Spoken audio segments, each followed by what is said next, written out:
जय हिंद दोस्तों। आज हमारे साथ हैं नारी जागरण विकास संस्था की राष्ट्रीय अध्यक्ष और कांग्रेस की प्रमुख नेता। ये काफ़ी पुरानी समाज सेविका रही हैं। नारी जागरण विकास संस्था को भी चलाते हुए इन्हें 20-25 साल हो चुके हैं। इसी अपनी संस्था के द्वारा इन्होंने एक और अन्य कार्य भी चालू किया हुआ है, जो कि जवान छोटे बच्चे आज नशे की लत में लग चुके हैं, जिसकी वजह से आज के दौर में एक बड़ा तबका अपना घर बर्बाद करता चला रहा है। ये उस नशे को छुड़ाने के लिए काफ़ी दिन से एक प्रयास करती चली आ रही है। इनके साथ काफ़ी लोगों का जुड़ाव है और ये एक टीम के द्वारा इस कार्य को कर रहे हैं।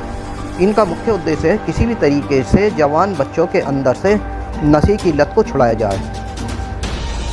इसी के विषय पर इनसे बात करते हैं कि ऐसी क्या विशेषता है कि ये जो अपने प्रयासों से उनके अंदर जो ये नशे की लत लग चुकी है उसको छुड़ाएंगी और किस तरीके से उनको तरक्की की राह पर लेकर आएंगी, जिससे कि देश तरक्की करे और परिवार तरक्की करें।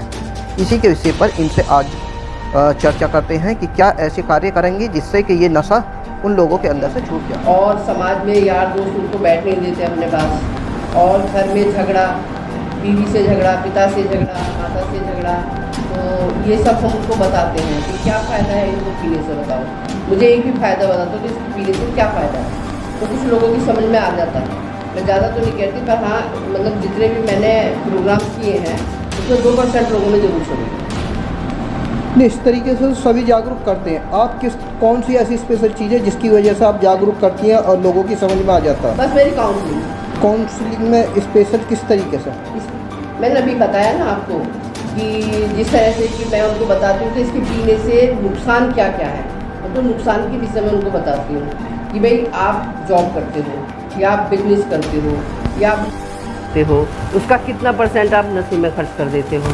घर जाते हो, घर में झगड़ा होता है, बीवी से झगड़ा होता है, पिता कई बार तो बड़े बड़े बच्चों की भी पिता पिटाई कर देते हैं, फिर बच्चे घर से भाग जाते हैं, कई दिन तक नहीं आते हैं। तो यही सब अवेयरनेस प्रोग्राम उनको बताती हूँ, करती हूँ, उनके साथ बातचीत करती हूँ।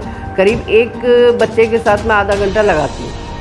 एक जिससे प्रधान जी थे, नोएडा गाँव में हम गए थे, तो उन्होंने कहा जी मैंने अपने लड़के को बहुत मारा है, हाँ यहाँ तक कि हाथ पैर भी तोड़ दिए हैं, लेकिन ये छोड़ नहीं रहा है। मैंने कहा आधा घंटा आप मुझे दे दो। आधा घंटे मैंने उस बच्चे से काउंसलिंग की, तो 15 दिन के बाद उन्हीं प्रधान जी का फ़ोन आया कि जी मेरे बच्चे ने आपकी काउंसलिंग से छोड़ दिया है नशा।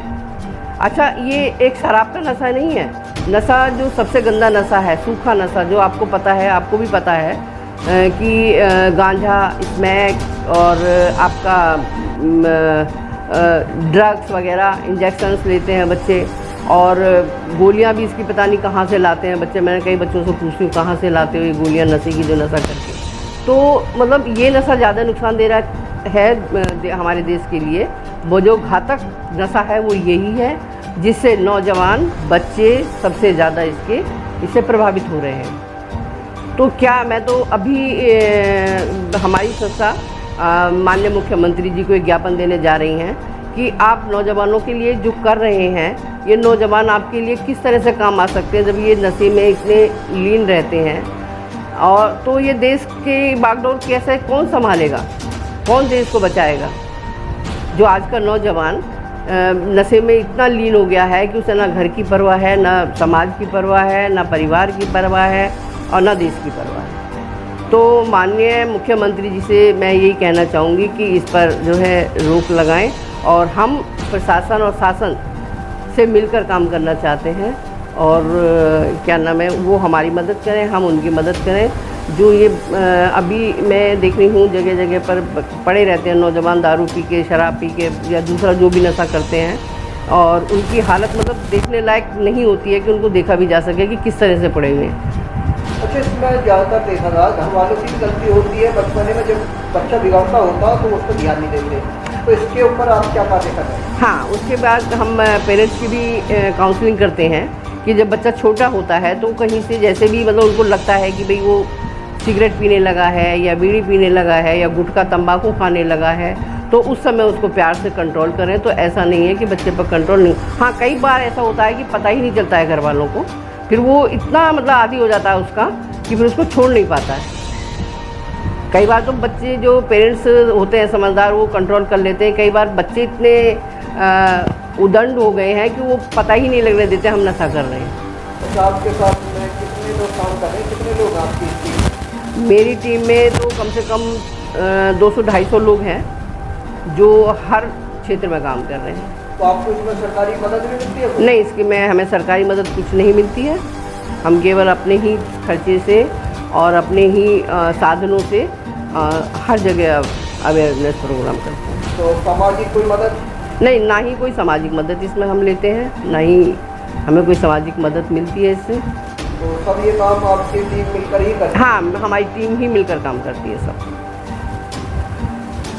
लेकिन अब जो हमारा मेन मकसद जो होगा वो शासन प्रशासन पर ही हम दस्तक देंगे, उनके ऑफिस दफ्तरों में ही दस्तक देंगे कि भाई हमारे साथ मिलकर के इस नशे से निजात दिलाएं और ये नशा जहाँ जगह जगह बिक रहा है उस पर रोक लगाएं। हालांकि नारकोटिक्स अपना काम कर रही है, सरकार अपना काम। आपने कोई आश्रम वगैरह बना रखा है या? नहीं, हमें आश्रम अभी कुछ नहीं बनाया हमने, क्योंकि जगह तो अवेलेबल होती नहीं है। हम तो बस यही है कि जहाँ भी पार्कों में जगह मिलती है पार्कों में अवेयरनेस करते हैं, या कोई भी सार्वजनिक जगह होती है वहाँ पर करते हैं। तो अभी कोई आश्रम वगैरह ऐसा हमने नहीं बनाया कि जहाँ पे हम बच्चों को लाके काउंसलिंग की जा सके। केवल हम काउंसलिंग करते हैं कि जहाँ पर हम प्रोग्राम करते हैं। अच्छा, अगर आपको सरकारी मदद मिल जाए तो इसमें आप और ज़्यादा कामयाब हो सकते हैं? बहुत ज़्यादा कामयाब, हाँ। इसके लिए आप सरकार से क्या उम्मीद करते हैं? देखिए, कोशिश करेंगे अभी हम, हो सकता है कि सरकार इसमें मदद कर दे हमारी। कोशिश करेंगे कि पहली बात तो मैं सरकार से ये कहना चाहूँगी कि जगह जगह वो ना बहुत ये नशा मुक्ति केंद्र बहुत कम है। जितने पीने वालों की तादाद बढ़ी हुई है कि 2-4 और नशा मुक्ति केंद्र खुलवाए जाएँ ज़िलों में। जहाँ पर एक है वहाँ कम से कम 4 नशा मुक्ति केंद्र होने चाहिए, जहाँ पर जाकर हम लोग भी जो है बच्चों को भर्ती करा सकें और उनको पूरी अच्छी तरह से सुविधा मिल सके। ये नशा मुक्ति वाले जो केंद्र खोले गए हैं इसमें जो बड़े मोटा पैसा लेकर भर्ती करते हैं, तो इसके लिए आप क्या कहना चाहेंगे? देखिए, ये तो मैं इस बारे में तो कोई टिप्पणी नहीं करूँगी कि भी क्या लेते हैं क्या नहीं लेते हैं, क्योंकि ये अभी एक विषय हमने पेंडिंग में रखा हुआ है। इस पर भी हम थोड़ा सा प्रकाश डालेंगे और बात करेंगे उनसे भी किस तरह से इन बच्चों को मदद मिल सके निःशुल्क।